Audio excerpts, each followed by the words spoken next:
So the minions from Despicable Me really have taken off, haven't they? One day they're just comedic relief in the first movie. Then they start getting individual personalities and designs in the second movie. And now they got their own movie to themselves. And it's a prequel!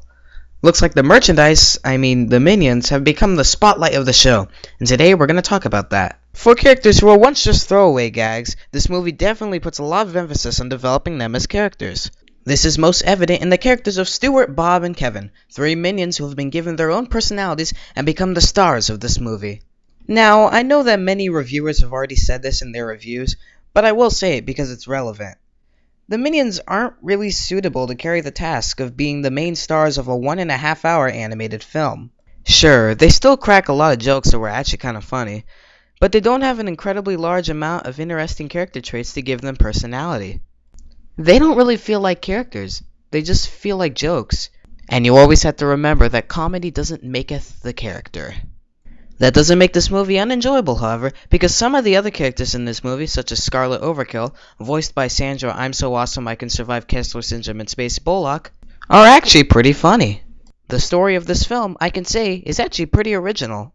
It follows Stuart, Bob, and Kevin trying to find a new evil overlord for the minions in the year 1968.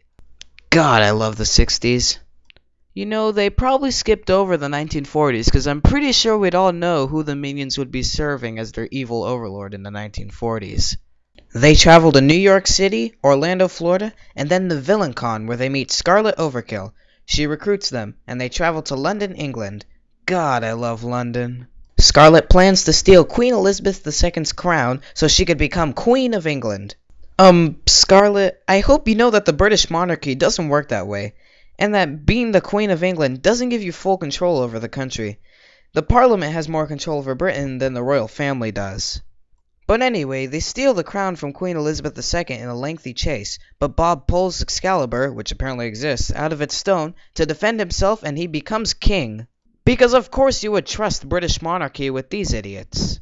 Scarlet gets angry and steals the crown back and gets revenge on them. The minions stop her, get knighted, and meet Gru for the first time. Movie over, buy our toys. So yeah, that's Minions. It's a great movie to bring your kids to, and it may make you laugh too. It's silly, comedic, and great for anyone who likes these yellow dudes.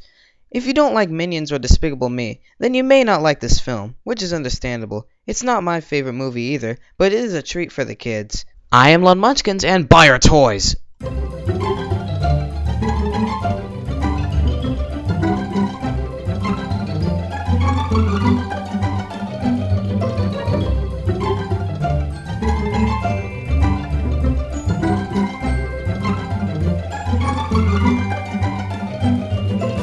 Bottom.